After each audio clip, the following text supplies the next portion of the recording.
Hey there, Mary Sheila here, BioYouth Labs.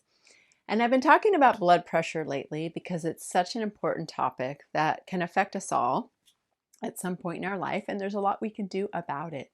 And I talked in another video about sodium and why we want to manage the intake and the quality of the sodium in our diet. And now I want to speak about another essential mineral in your diet that can help you to actually lower your blood pressure, and that is potassium. Potassium is an essential mineral that plays a critical role in regulating blood pressure. It helps to counteract the effects of sodium, which can raise blood pressure by causing the body to retain water.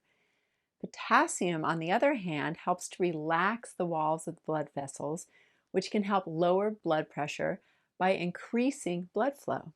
The American Heart Association recommends that adults aim for a daily intake of at least 4,700 milligrams of potassium. And I want to share with you some of the foods that are really high and rich in potassium naturally. So you've probably heard about bananas, but it's true. One medium banana contains about 400 to 450 milligrams of potassium.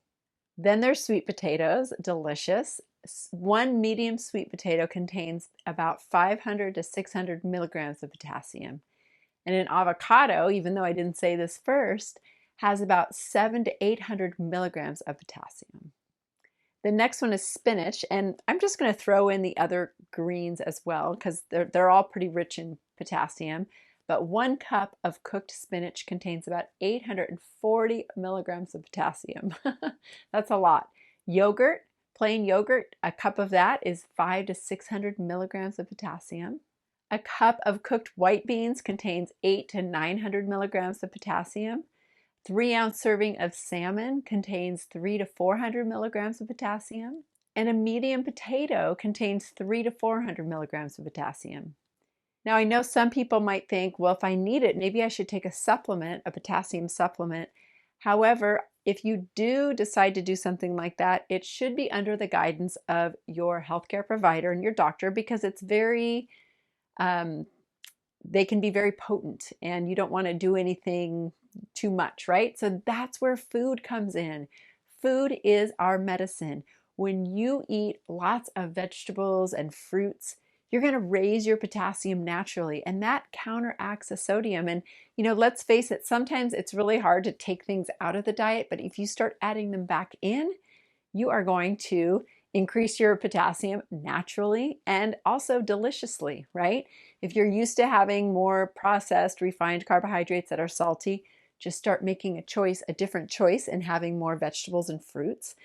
Like let's say in the afternoon you crave something salty, you can have a piece of fruit or a couple pieces of fruit or some vegetables, and that is also a carbohydrate, right? Chips and crackers is a carb. That's probably what you're craving. You have something else and you still get the benefits in the same kind of healthy sugars that way rather than the more unhealthy, no potassium sugars from the processed snack foods.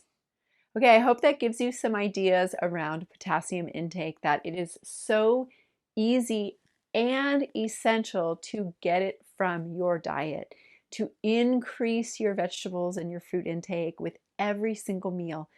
My motto is half of your plate is full of vegetables, colorful vegetables, so colorful you got to put your sunglasses on.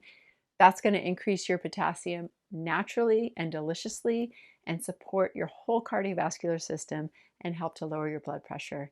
I hope this is helpful. I'll see you in the next video, and thank you for being a part of the BioYouth Labs community.